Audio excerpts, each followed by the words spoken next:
Hello my dear friends, આજે આપણે reading કરવા જઈ રહ્યા છીએ કુંભ રાશિવાળા લોકો કે જેમના નામ ગ શ શ શ પરથી સ્ટાર્ટ થાય છે.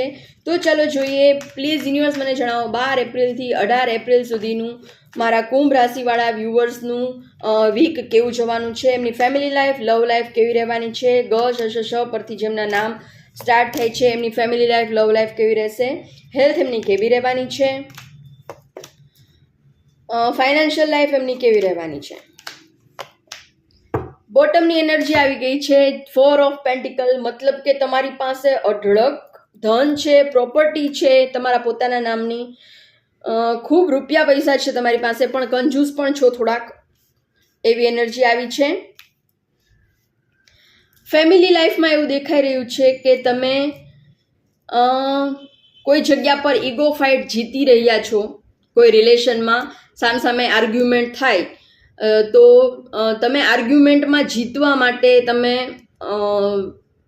બહુ ડેસ્પરેટ છો કે ભલે સામેવાળો કોઈ વાર કેવું બનતું હોય છે કે ભાઈ આપણાથી મોટી ઉંમરની વ્યક્તિ છે અને એ કદાચ તમારી સાથે આર્ગ્યુમેન્ટ કરે છે તો ઓબ્વિયસ વસ્તુ છે કે જનરેશન ગેપ હશે તો મત તો બંનેના અલગ હોવાના જ છે, મનભેદ હોવાનો જ છે.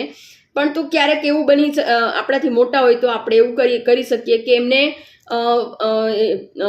ઈગો ફાઇટમાં જીતવા દેવા જોઈએ. આપણે હારી જઈએ તો એમાં કંઈ વાંધો નહીં, એમને સારું ફીલ થતું હોય તો પણ તમે એવી એનર્જીમાં છો કે ના, આર્ગ્યુમેન્ટમાં મને કોઈ હરાવી ન શકે.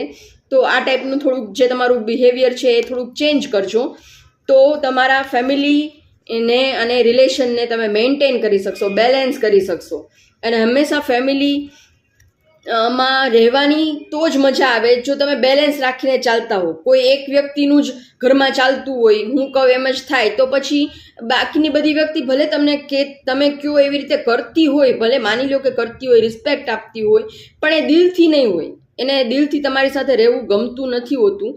એટલે ઈગો ફાઇટમાં હારવું પડે તો હારવાની તમને ડિવાઇન સલાહ આપી રહ્યા છે કે કાયમ એવું એટીટ્યુડ નહીં રાખો કે ઈગો ફાઇટમાં તો મને મતલબ ઈગો ફાઇટ મતલબ કે દલીલ, કોઈ પણ જાતની દલીલ થઈ રહી છે, કોઈ ટોપિક ઉપર આર્ગ્યુમેન્ટ થઈ રહી છે, તો દરેક વખતે તમારે જીતવું જરૂરી હોતું નથી. સામેવાળી વ્યક્તિને પણ સાંભળવી જોઈએ અને એના પોઈન્ટ ઓફ વ્યૂને પણ તમારે કોઈ વાર મનથી નહીં તો કંઈ નહીં, એમને એક્સેપ્ટ કરવા જોઈએ, કારણ કે એને સારું ફીલ થાય એટલા માટે.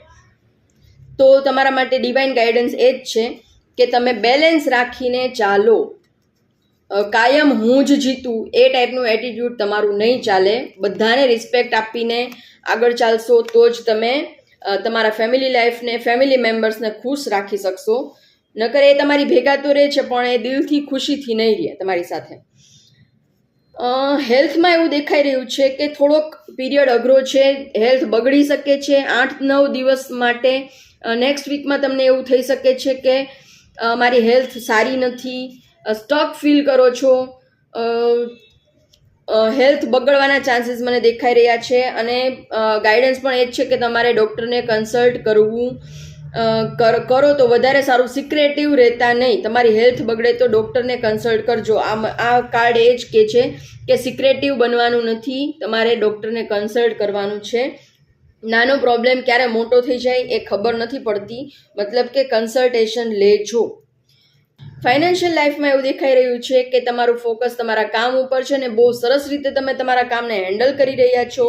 ડિવાઇન બ્લેસિંગ્સ પણ છે તમારા ઉપર, તમારા પર અઢળક ધનની વર્ષા થવા જઈ રહી છે.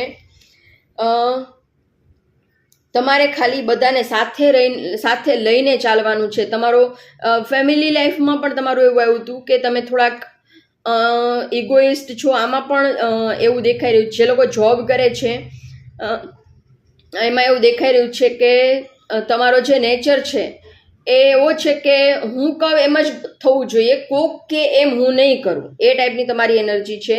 તમે બિઝનેસ કરો છો તો પણ તમારો નેચર એવો જ છે, તમે સામેવાળી વ્યક્તિને સાંભળવા જ તૈયાર નથી, એ ટાઈપની એનર્જી આવી છે. તો થોડું ઘણું તમે તમારી જે સાંભળવાની ક્ષમતા છે એ વધારો. ખાલી તમે બોલો અને કોઈ સાંભળે એ ટાઈપનું બિહેવિયર નહીં રાખો. એન્જલ્સ પ્લીઝ એક ગાઈડન્સ આપો મારા વ્યુઅર્સ માટે. ન્યૂ બિગનિંગ, તમારી લાઈફમાં કંઈ ન્યૂ બિગનિંગ થવા જઈ રહ્યું છે. I welcome new beginnings and opportunities.